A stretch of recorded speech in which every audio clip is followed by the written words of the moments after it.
वसई विरार शहर महानगरपालिकेने सन 2025-26चा मूळ अंदाज असलेला 4,208 कोटी 99 लाखांचा अर्थसंकल्प सादर केला असून या अर्थसंकल्पावर दिनांक 16 मार्च रोजी सविस्तर चर्चा होणार आहे। साधक बाधक चर्चा झाल्यानंतर सत्ताधारी व विरोधक यांच्या एकत्रित सूचनेनुसार अर्थसंकल्पात बदल करून अर्थसंकल्पाला अंतिम मंजुरी देण्यात येणार आहे। महापालिका आयुक्त मनोजकुमार सूर्यवंशी यांनी स्थायी समिती सभापतींना अर्थसंकल्प सादर करतानाच अनेक नवीन विकास कामांचा व नवीन उपक्रमांचा समावेश या अर्थसंकल्पात केला आहे असे सांगितले। कोणते आहेत ते नवे उपक्रम व योजना ते आता पाहूया। या अर्थसंकल्पामध्ये आपण अनेक नवीन योजना घेतोय।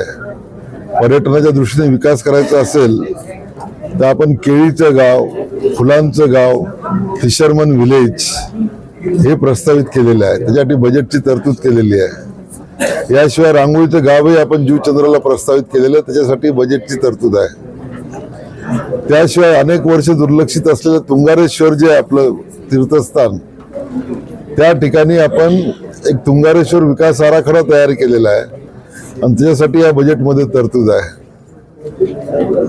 याशिवाय पाण्याची चोरी होऊ नये म्हणून आपण स्मार्ट मीटरचा एक प्रकल्प किंवा याचा अभ्यास करण्यासाठी स्मार्ट मीटरच्या अंतर्गत आपण एक बजेटमध्ये तरतूद केलेली आहे, जेणेकरून कोणत्या भागात किती पाणी गेलं, किती वेळ गेलं हे आपल्याला इथे हेड ऑफिसहून कळेल आणि सर्व शहराला समान पाणी पुरवठा होईल। त्याशिवाय स्वच्छतेसाठी स्वच्छता ॲपची आपण तयारी केलेली आहे, त्याची पण तरतूद या बजेटमध्ये आहे। याशिवाय दिव्यांग लोकांसाठी दिव्यांग पार्क आपण तयार करतोय। डॉक्टर बाबासाहेब आंबेडकरांच्या संविधानाला न्याय देण्यासाठी किंवा संविधानाची जनतेला माहिती होण्यासाठी वसई विरारमध्ये पहिलं संविधान पार्क आपण तयार करतो, त्याच्यासाठी पण आपण या बजेटमध्ये तरतूद केलेली आहे। याशिवाय समाजातील जे मागासवर्गाचे घटक आहेत त्यांच्यासाठी विविध तरतुदी आपण या बजेटमध्ये केलेल्या आहे।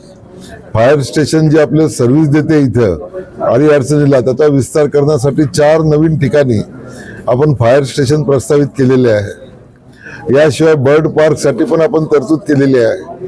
महानगरपालिकेची जी जागा आहे 16.5 हेक्टर, त्या 16.5 हेक्टरवर आपण बर्ड पार्क प्रस्तावित केलेला आहे। इथल्या लोकांना चांगले रस्ते मिळावे म्हणून MMRDA आपण बोलून अनेक 9 ठिकाणी रस्ते, फ्लायओव्हर, ROB याच्याबाबत आपण काम या येत्या वर्षात करणार आहोत। त्यासाठी पण बजेटमध्ये आपण तरतूद केलेली आहे।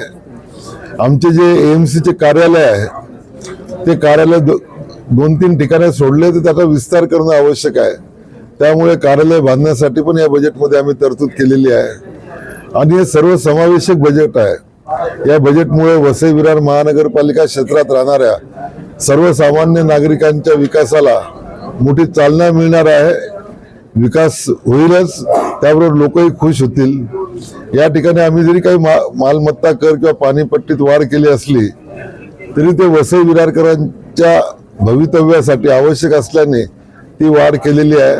तर अशा प्रकारे 2 कोटी शिल्कीचं 4,208 कोटी रुपयाचं बजेट मी या स्टँडिंग कमिटीला सादर केलेलं आहे।